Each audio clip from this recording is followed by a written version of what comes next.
וככה סבתא חנה אומרת, זה המסר שהיא מוסרת וזה המסר שלי לספר שלי ולנשים ולנשיות ולעולם הזה.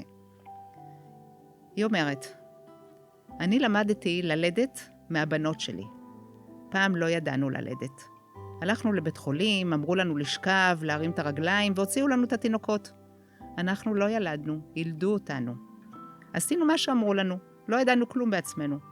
הרפואה עשתה אותנו טמבליות, לא מבינות בגוף שלנו. היא נתקעה אותנו מהזכות שלנו ללדת, ונכסה את המאורה לעצמה. ככה שכחנו שהלידה היא מתנת האל שלנו, ובלעדינו אנשים זה לא יקרה. עכשיו אני לומדת ללדת דרך הבנות שלי.